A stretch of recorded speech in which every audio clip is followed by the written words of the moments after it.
ये हम इंजीनियरिंग इसलिए करते हैं कि आपके दिमाग खुले कि बुखारी मुस्लिम में तो साहबा के ऐसी वाकयात नहीं मिलते। मैं शकरगढ़ गया, असल में मैं नाम इसलिए नहीं बुजुर्गों के लेता, कुछ लोग नहीं पसंद फरमाते इन बातों को।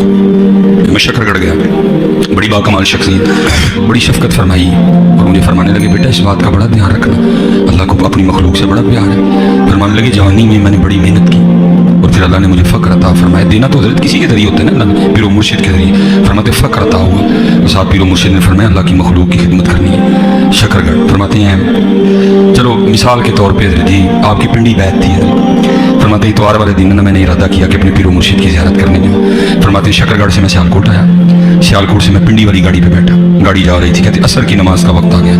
कहते मैंने गाड़ी वाले से कहा गाड़ी रोक, मैं असर पढ़नी, उसने नहीं रोकी। फरमाते मैंने 2-3 बार कहा, उसने नहीं रोकी। कहते मैं थोड़ा सा ज़रा गुस्से में बोला तो मुझे कहने लगा, हज़रत जी वोटिंग करा लो, जे नमाज पढ़ने वाले बहुते ने तो रोक देंगा, जे थोड़े ने तो नहीं रोका। और फरमाते मैंने उठ के खड़े होकर सारी गाड़ी को मुखातिब किया, मैं किने नमाज पढ़नी।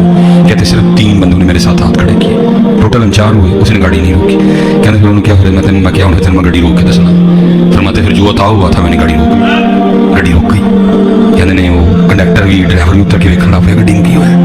कहते ने मैं जनाब वुज़ू किया, खुशबू नमाज पढ़ी, आगे गड्डी से बैठा, फिर गड्डी स्टार्ट कर गई, वो गड्डी टुर पई। कहते मैं जिस टाइम पिंडी पहुंचे ना अपने पीर का, कहते ने पीर बाहर ही बैठा ना मस्जिद उससे ना रंग, कहते ने मैं जिस टाइम गया हज़रत ने जाने कुट के चंड मेरे मुंह पे मारी, आपने जाते मेरे मुंह पे थप्पड़ दे मारा और मुझे फरमाने लगे तुझे इसलिए दिया था कि अल्लाह की मखलूक को परेशान करे, हैं क्यों गाड़ी रोकी तूने? मसले के तहत तू गाड़ी में भी नमाज पढ़ लेता, बाद में कर लेता, क्या है किसी ने जनाजे पे जाना था, किसी का इंतजार हो रहा था, इसलिए तुझे दिया था, इधर दे वापस। कहते दे आज तक वापस नहीं किया आपने कोई। ये सारे बुजुर्ग क्या आज नापैद हो गए? हम सिर्फ ये पूछते हैं कि इन बुजुर्गों के बारे में आपने झूठ बुजुर्गों का सर हम क्रिटिसाइज नहीं कर रहे, ठीक है, हमारा कोई लेना देना नहीं, उनके नाम पे जो आप कर रहे हैं हम उसको क्रिटिसाइज कर रहे हैं। तो मैंने सहाबा की करामात, नबी इस्लाम के मुर्जात बताए हैं जो सही सनद से साबित है, वो दुआएं हैं जो अल्लाह ताला ने उनके हक में कबूल कर ली है। इससे ज्यादा कुछ नहीं करके कुछ नहीं दिखा सकता।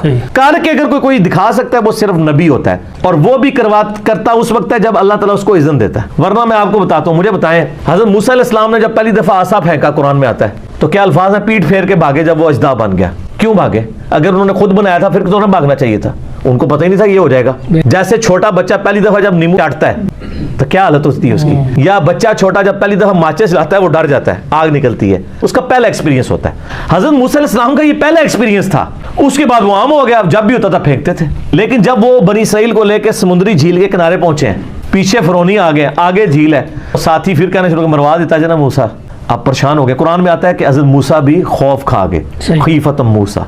फिर आता है कि अल्लाह ताला ने वही नाजिल की कि ये मूसा ये आसा पानी पे मारो रास्ता बन जाएगा। तो हज़रत मूसा ने खुद क्यों नहीं मार लिया? ओ उनको यही पता था कि ये सिर्फ सांप ही बन सकता है, उनको क्या पता था कि ये काम भी कर सकता है। हाय हाय हाय इंजीनियर साहब क्या बात है, सुभान अल्लाह।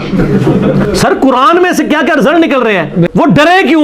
वो डरे इसीलिए कि उनको यही पता था ये कर सकता है, और उनको पता था ये वही कर सकता है जितना अल्लाह ने इसे कहा हुआ है। मैं अपने मर्जी से इससे ये काम नहीं ले सकता कि इसने ये काम भी कर देना है वो, और उसने करना भी, कोई मार के भी देख लेना ना सर, कुछ भी नहीं सी होना। वो उसी वक्त ही होना था जब अल्लाह ने वही के जरिए उसको ऑर्डर करना था, तो रास्ता बना है। और 10 कमांडमेंट फिल्म में उन्होंने वो बकायदा सीन फिल्माया। तो सर ये बातें आपको बताती हैं कि कुरान और सुन्नत का दीन और बाबों का दीन और किताबों का दीन और बाबों का दीन और ये सारे बुजुर्ग क्या आज नापैद हो गए? हम सिर्फ ये पूछते हैं कि इन बुजुर्गों के बारे में आपने झूठ बुजुर्गों का सर हम क्रिटिसाइज नहीं कर रहे, हमारा कोई लेना देना नहीं, उनके नाम पे जो आप कर रहे हैं हम उसको क्रिटिसाइज कर रहे हैं। ये बुजुर्ग जो 1965 में बम पकड़ते रहे, हमारी 65 की जंग में दाता साहब खुद जो है वो जंग में लड़ रहे थे, खुद दाता साहब। और ये बातें जर्नलों ने लिखी हैं, जो जर्नल है उस जमाने के। गासी देखते सो कोई सबज चोले अल्लाह ते सफेद दाढ़ी शरीफ वाला बाबा उधर गोला आंदा है, फाड़ के मिस कर देता है।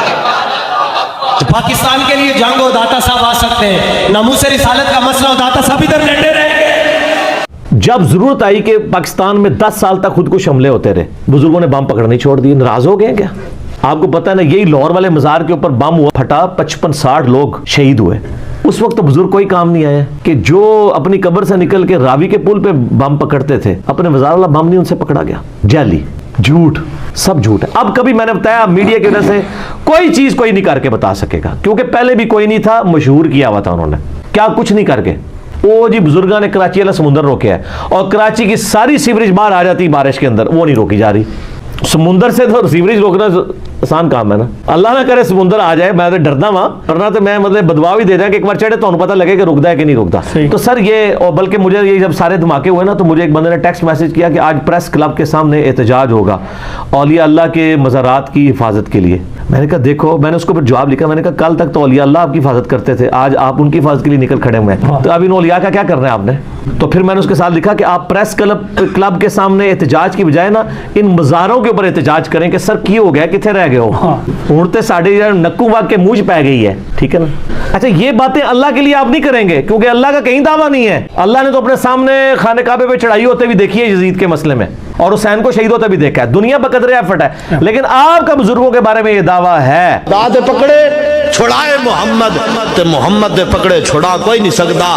रब नप लिया तो हुजूर छुड़ा लेंगे, जो हुजूर ने नप लिया तो बच कोई नहीं होनी। जनाब खुदा का पकड़ा छुड़ाए मोहम्मद, मोहम्मद का पकड़ा छुड़ा कोई नहीं सकता। वो कहते हैं बुजुर्ग, वो कहते हैं शेख अब्दुल कादिर जिलानी ने इजराइल को रूह खोली सी, कितना मशहूर वाक़या है वो जी, रूह लाएगा खोल, खुदा का नाम लो मेरे भाई, कुछ नहीं हो सकता।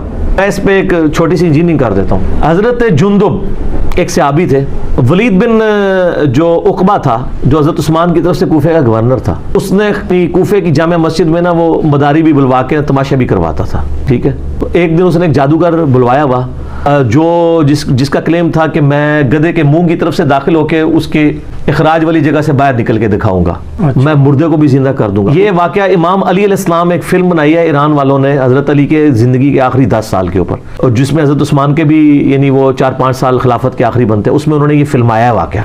तो वो तमाशा लगा के बैठा होता है वो जादूगर, वो फिर वो कहता है जी लाओ जी, वो कहता है जी आपको बंदा लाओ, मैं उसको कत्ल करके जिंदा करूंगा। तो वो 2 कैदी पेश किए जाते हैं, तो वहां पे वो साहबी एंटर होते हैं, वो कहते हैं वलीद तेरा सत्यानाश हो, ये तू क्या कर रहा है, तेरी अकल मानती है कि इस तरह ये हो सकता है। वो सिर्फ एक दज्जाल वाला मामला होना है, वो भी एक दफा ही होना है, वो भी अल्लाह ताला ने आजमाइश, उसके अलावा तो कोई चीज रिपोर्ट नहीं हुई है। वो कहते हैं कि नहीं ये करके दिखाएगा। वो क्या करते हैं, वो उस जादूगर के हाथ से तलवार पकड़ के उस जादूगर का सर काट देते हैं वहां पे। जादूगर की सजा भी यही है, वो काफिर भी था और जादूगर भी था, और कहा अब इसको क्या अपनी अब खुद जिंदा होके बताए। हाय हाय हाय, फकीरी थी बिल्कुल, जेड़ा मुर्दे नु जिंदा करता है, आप जिंदा होके दसे।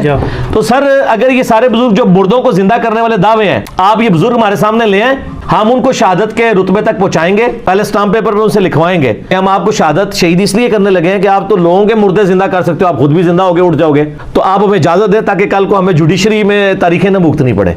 उसके बाद इनको शहादत के रुतबे पहुंचाते हैं। सर ये शहीद होने से पहले ही ना किताब और सुन्नत का मनहज इख्तियार कर लेंगे, कहेंगे नहीं इंजीनियर साहब हम भी आपके साथ ही हैं, ये कहानियां थी, और यही होता है।